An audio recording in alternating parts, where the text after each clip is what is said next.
Murciélagos, por Gustav Meyrink. Amadeus Nelseda, el infatigable buitre de los Alpes. Nelseda, retírate, ordenó Andreas Humpmayer, el águila real, incautándose inesperadamente del trozo de carne que la generosa mano del guardián había lanzado a través de las rejas. «¡Porquería de animal! ¡Ojalá se muera!», protestaba indignadísimo el anciano buitre de los Alpes, que en los largos años de reclusión se había vuelto extremadamente miope y no podía soportar que se aprovecharan de una manera tan irrespetuosa de su deficiencia. Voló hacia una de las barras y desde ahí escupió finalmente con la esperanza de alcanzar a su adversario. Pero Humpmaya no se inmutó en absoluto. Con la cabeza metida en un rincón devoró impasible la carne recién hurtada, limitándose tan solo a levantar despectivamente las plumas de su cola, mientras se mofaba.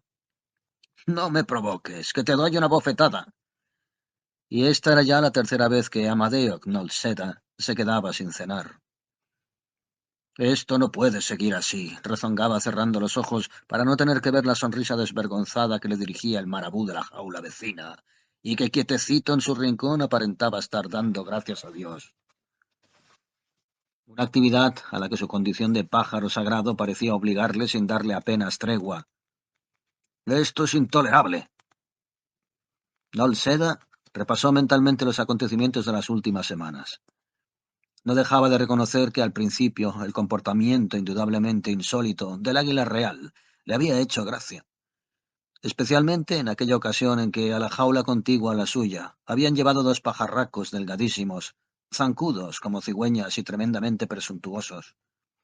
Cuando aparecieron, el águila preguntó: «¿Qué es esto? ¿Qué clase de bichos son ustedes?» «Somos grullas vírgenes», repusieron. «Esto será para quien se lo quiera creer», había respondido el águila real para regodeo de todos los presentes. Pero lamentablemente pronto el carácter guasón de este muchacho se volvió contra él, y sucedió que un día se puso secretamente de acuerdo con un cuervo, que hasta entonces había sido un compañero bastante agradable, y aprovechando que una niñera se había acercado imprudentemente al enrejado con su cochecito del bebé, le robaron la goma de una de las ruedas. Luego colocaron el tubo de goma en el comedero de la jaula, y el águila real había tenido la desfachatez de señalarlo con el pulgar, diciendo: «Amadeo, ahí tienes un chorizo». Y él, que hasta aquel momento había sido el orgullo del jardín zoológico, él, el venerado buitre de los Alpes, se lo creyó. Cogió el tubo de goma y lo llevó en rápido vuelo hasta su atalaya, donde comenzó a tironear y tironear hasta que el cilindro se fue estirando, haciéndose cada vez más largo, y por fin se rompió, lanzándolo hacia atrás con violencia, de modo que por primera vez en su vida cayó al suelo provocándose un humillante y doloroso esguince en el cogote. Inconscientemente, Nolseda se estaba palpando ahora, al recordarlo, la zona lesionada, y de nuevo lo acometió un ataque de furia, pero se controló inmediatamente para no darle al marabú la ocasión de una nueva broma. Lanzó una rápida mirada hacia abajo. No, por fortuna el antipático pajarraco no se había percatado y seguía tranquilamente reclinado dando gracias a Dios. «Esta noche me la aspiro», decidió el buitre de los Alpes tras una larga reflexión. «Prefiero la libertad con su lucha por la vida antes que permanecer un solo día más con este ser indigno». Un rápido examen le confirmó que las bisagras de la puerta de la jaula seguían oxidadas, un secreto que había descubierto hacía ya mucho tiempo y que guardaba celosamente para sí, lo que facilitaba considerablemente sus planes. Consultó su reloj de bolsillo. Las 9. Pronto sería de noche. Esperó una hora más y comenzó a preparar sigilosamente su maleta. Un pijama, 3 pañuelos. Se les acercó por turno a los ojos. ¿Llevaban las iniciales A.K.? Efectivamente, eran los suyos. Su misal, con el trébol de 4 hojas guardado cuidadosamente entre las gastadas páginas, y por fin, una lágrima melancólica mojó sus párpados, el viejo y querido braguero, pintado amorosamente para simular un cuero de víbora que su querida madre le había regalado para Pascua pocos días antes de que manos humanas lo secuestraran, y con el que tanto le había gustado jugar. Bueno, ya estaba todo listo, la maleta cerrada y la llave a buen recaudo en su buche. Tal vez me convendría, pensaba Nolseda, esperar a que el señor director me diera un certificado de buena conducta. Nunca se sabe. Pero desechó la idea casi de inmediato, no sin razón. Se dijo que a pesar de su proverbial ingenuidad, la dirección del jardín zoológico podría no estar de acuerdo con su marcha. No creo que me convenga más dormir una horita. Puede que sí. Sí, creo que me conviene. Estaba a punto de meter la cabeza bajo el ala cuando le sobresaltó un ruido sospechoso. Aguzó el oído. No era nada de importancia. El marabú, que clandestinamente era un gran aficionado a las apuestas, estaba jugando al par o impar bajo palabra de honor consigo mismo a la pálida luz de la luna. Y lo hacía de la siguiente manera. Tragaba un puñado de piedritas y volvía a escupir algunas. Si el número que resultaba de esta operación era impar, había ganado. El buitre de los Alpes lo estuvo observando durante un buen rato, divirtiéndose de lo lindo al ver que el marabú perdía constantemente, hasta que una llamada, proveniente esta vez de la construcción de cemento que embellecía el interior de la jaula, distrajo su atención. Era un cuchicheo, y estaba dirigido a él. ¡Eh! Señor Notsedal! ¿Qué sucede? Contestó el buitre de los Alpes con el mismo tono de voz, y bajó volando delicadamente de su barra. Se trataba de un erizo, que si bien era un bávaro de nacimiento, igual que el águila real, se diferenciaba de la rapaz por su carácter apacible y bonachón, enemigo manifiesto de las bromas pesadas. «Usted está a punto de marcharse», comenzó diciendo mientras con los ojos señalaba la maleta. Por un instante el buitre de los Alpes pensó acabar con esta intromisión cerrando la boca del erizo para siempre. Por pura cautela, se entiende, pero la confiada mirada de su interlocutor le desarmó por completo. ¿Conoce usted bien los alrededores de Múnich, señor Nolseda? No, tuvo que admitir sorprendido el buitre de los Alpes. Tenía la impresión de que era así. En ese caso, le puedo ser de gran utilidad. Bien, en cuanto salga, doble hacia la izquierda y continúe luego por la derecha. Después usted mismo se va a dar cuenta. Y luego... El erizo hizo una pausa para aspirar con asombrosa rapidez una pizca de rapé. Y luego, siga volando siempre en línea recta, siempre hacia adelante. Que tenga usted mucha suerte en su viaje, señor vecino, concluyó el animal su disertación y desapareció. Todo resultó a las mil maravillas. Antes de que amaneciera, Amadeo Knolseda había logrado abrir silenciosamente la puerta de la jaula, y después de haberse apoderado del sombrerito tirolés y los tirantes bordados propiedad de Humpelmaya, que a la sazón roncaba como un aserradero, cogió su maleta y ahuecó el ala puntualmente. Y aunque toda esta actividad logró sacar al marabú de sus sueños siempre tan aliviano, nada desagradable sucedió, ya que el muy beato se creyó nuevamente obligado a retirarse a su rincón para dar gracias a Dios. ¡Oh! ¡Cuánta vulgaridad! Se lamentaba el buitre de los Alpes a la vista de la ciudad sumida en sueños, tal como se la manifestaba la primera luz rosada del día mientras se dirigía hacia el sur. Ya esto le llaman metrópolis del arte. Acalorado por el desacostumbrado esfuerzo, pronto se sintió sediento, y al divisar un pueblecito que le pareció agradable, se decidió a bajar y regalarse con una helada pinta de cerveza. Comenzó a pasearse muy ufano por las calles dormidas. A esa hora parecía no haber ninguna taberna abierta. La única excepción a esta inactividad mortal la constituía una tienda cuyo cartel rezaba «Almacén de Bárbara Muschelknaus». El buitre de los Alpes se detuvo delante del abigarrado escaparate y lo estudió con atención. Una idea brillante cruzó por su mente. Abrió la puerta del local y entró muy decidido. Durante la noche anterior ya le había estado atormentando el problema de cómo se ganaría la vida cuando estuviera en libertad. ¿Andar volando por ahí en busca de un botín? Con esta vista, que ya no me sirve para nada. ¿Probar qué tal me va con la fabricación de guano? Hmm. Para eso se necesita en primer lugar comer, y comer mucho. Ex nihilo nihil fit. Pero ahora de repente se abrían ante sí nuevas perspectivas. «¡Cielos, qué animal tan repulsivo!», chilló la vieja señora Muschelknaus, a ver el primer cliente del día. Pero se tranquilizó muy pronto, cuando Amadeo Knolseda, tras palmearle cariñosamente las mejillas, le dio a entender con palabras cuidadosamente escogidas que necesitaba incorporar a su equipaje una colección de corbatas de muy buen gusto, como las que había visto expuestas en la vitrina. Cautivada por el comportamiento tan educado y encantador del buitre de los Alpes, la tendera comenzó a apilar con diligencia docenas de corbatas sobre el mostrador, y al distinguido caballero le gustaban todas, tanto que pidió que se las fuera preparando en una caja de cartón sin regatear lo más mínimo. Con respecto a la más cara de todas, una de color rojo fuego, solo comentó que quería llevársela puesta, y mirando a la dueña con ojos soñadores le rogó que se la colocara alrededor de su flaco cuello, mientras ella, si lo hacía, él canturreaba. Un ardiente beso de tu boca de rosa me recuerda aquellos rojos amaneceres. ¡Hurra! ¡Hurra! ¡Hurra! Caray, qué bien le queda, exclamó feliz la señora. Pero si parece un verdadero picapleitos de parranda, estuvo a punto de escapársele de su boca. Duque. ¿Y ahora? Si no es demasiada molestia, ¿le importaría traerme un vaso de agua fresca? Trinó el buitre de los Alpes. Loca de contento, la pobre salió corriendo hacia la parte trasera de la casa, y apenas hubo desaparecido de la vista, Amadeo Knolseda cogió la caja de cartón, huyó a toda velocidad de la tienda, y en menos de un minuto ya se hallaba planeando rumbo al azul del cielo. Y aunque pronto se hicieron perceptibles los improperios lanzados a viva voz por la anciana, el desalmado no sintió el menor remordimiento. Con la maleta en la izquierda y la caja de cartón bien sujeta entre las garras de la derecha, continuó tranquilamente su camino surcando el firmamento.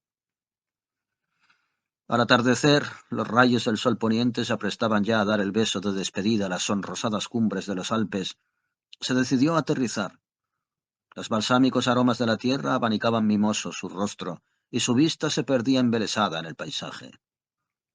De las verdes praderas se alzaba melodiosa, melancólica canción de los pastores, acompañada por el argentino tintinear de las manadas. Guiado por el instinto certero de un hijo de los aires, Amadeo Knolseda pronto descubrió, con enorme alegría, que un destino benévolo había conducido su vuelo hasta las cercanías de una próspera aldea de lirones. Y si bien es cierto que apenas otearon al peligroso visitante, los lugareños corrieron a refugiarse en sus hogares, sus temores desaparecieron casi tan rápidamente como habían surgido al observar que Knolseda no solo no le tocó ni un solo pelo a un lirón muy viejecito que no había podido huir a tiempo y que se dirigía al comercio de granos que había en la localidad, sino que se inclinaba respetuosamente ante él, quitándose el sombrero, para preguntarle si le podía recomendar una buena posada de precio razonable.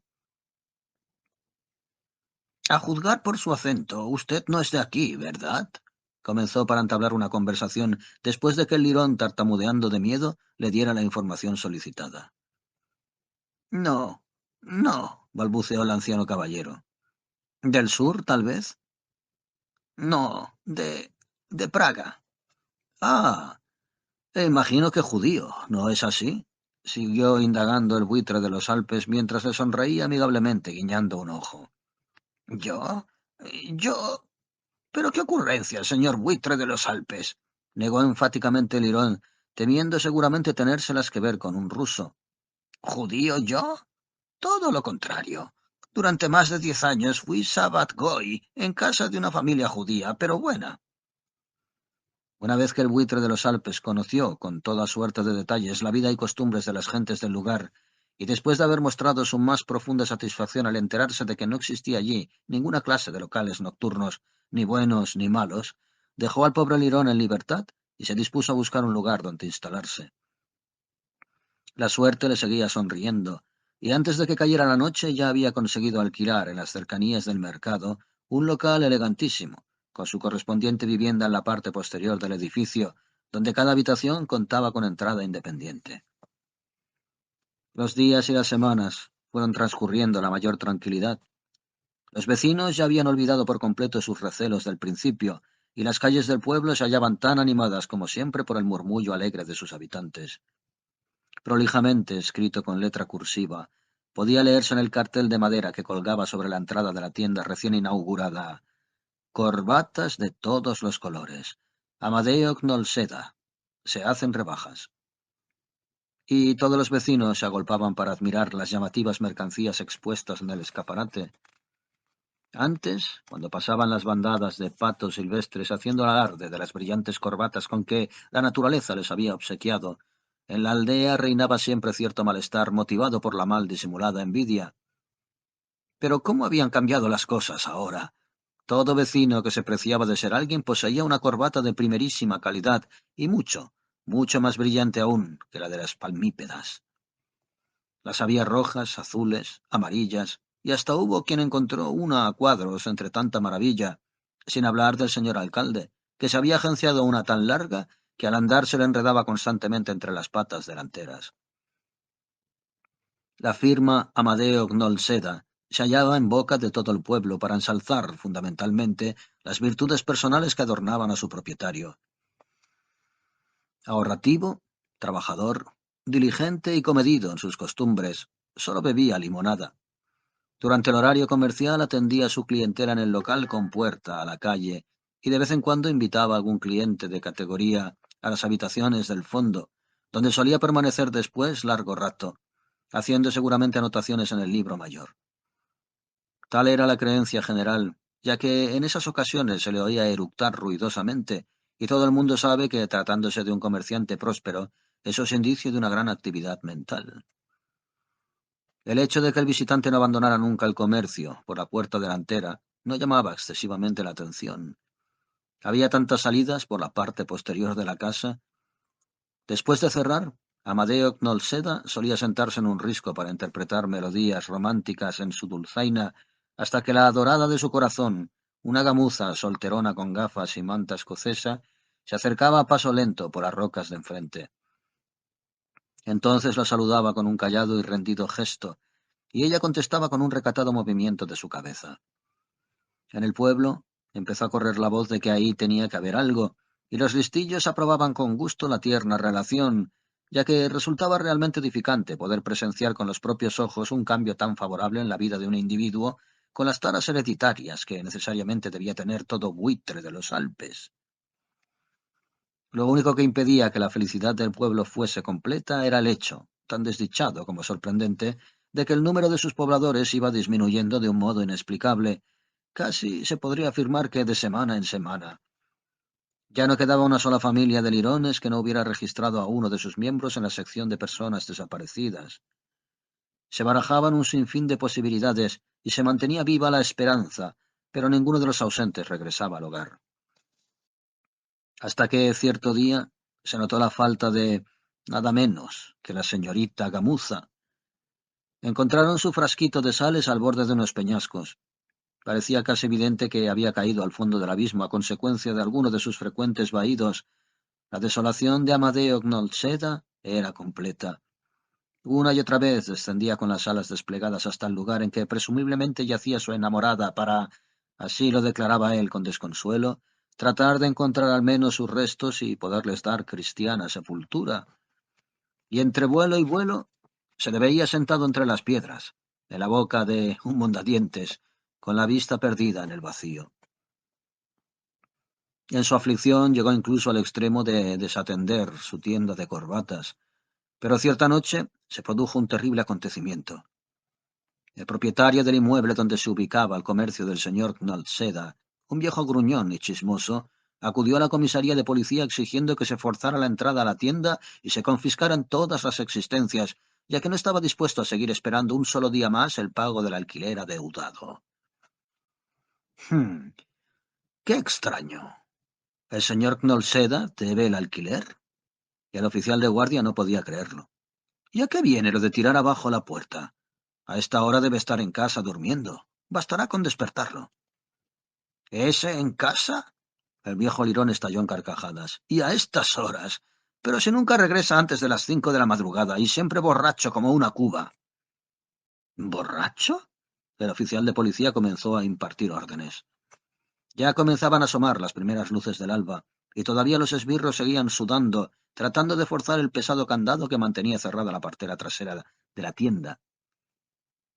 Una multitud excitadísima se paseaba de aquí para allá en la plaza del mercado. Quiebra fraudulenta. No, falsificación de letras de cambio. Y así iban cambiando, conforme transcurría el tiempo, las diferentes versiones sobre el asunto. ¡Ja, ja, ja! ¡Quiebra fraudulenta! Hágame el favor. El que así se expresaba era nada menos que el anciano comerciante de granos que, desde aquel encuentro tan desagradable con Nolseda, no se había dejado ver nunca más en la vía pública. El desconcierto general iba increciendo.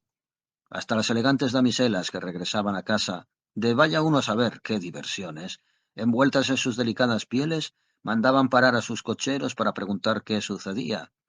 Y de pronto, un ruido formidable. La puerta había cedido por fin a la presión de los más forzudos. Qué horrendo espectáculo se ofrecía ahora a la vista y al olfato de los conmocionados espectadores. De la habitación abierta emanaba un olor nauseabundo, y donde quiera que uno dirigiera la mirada veía trozos de piel masticados y vueltos a escupir, huesos roídos apilados en montones que llegaban casi hasta el techo, huesos sobre la mesa, huesos en los estantes, hasta en los cajones de la cómoda y en la caja fuerte, huesos y más huesos. La multitud quedó petrificada. Ahora ya no cabía duda acerca del paradero de los vecinos desaparecidos. Don Sedlar se los había comido, no sin antes despojarlos de la mercancía previamente adquirida. —¿Y qué me dicen ahora de la quiebra fraudulenta? —comenzó de nuevo el viejo marmota, acaparador de granos. En aquel momento todos le admiraban por haber sido tan inteligente como para prohibirle a su familia todo trato con ese asesino sin vergüenza. —¿Cómo es posible, estimado vecino, que usted fuese el único que se mantuviera firme en su desconfianza? ¿Había tantas razones para suponer que podía haber cambiado? —¿Un buitre de los Alpes? ¿Y cambiar? —ironizó el anciano, siempre con el mismo tono sarcástico. El que fue buitre alguna vez seguirá siendo buitre durante el resto de su vida, y más si se trata de un buitre de los Alpes. No pudo seguir hablando. Voces humanas se acercaban. Turistas. En un abrir y cerrar de ojos todos los lirones desaparecieron, incluyendo al marmota sabio. ¡Qué belleza! ¡Una auténtica maravilla! ¡Qué espléndido amanecer! ¡Oh! Se admiraba una de las voces. Pertenecía a una señorita pelirroja de nariz respingona, que acto seguido se dejó ver en la meseta atravesando el aire con su ondulante busto, los ojos muy abiertos y redondos como dos huevos fritos, solo que no tan amarillos, sino más bien azules, e informando a quien quisiera escucharla de su romántica apreciación de la naturaleza. ¡Oh! ¡Oh! Y ahora, en medio de este paisaje con el que la madre naturaleza ha sido tan, pero tan generosa, ya no le permitiría repetir, señor Clempe, lo que me ha dicho abajo, en el valle acerca de los italianos. Ya verá usted, cuando la guerra haya terminado, los italianos van a ser los primeros en venir a tendernos la mano y reconocer, querida Alemania, perdónanos, pero esta vez prometemos cambiar.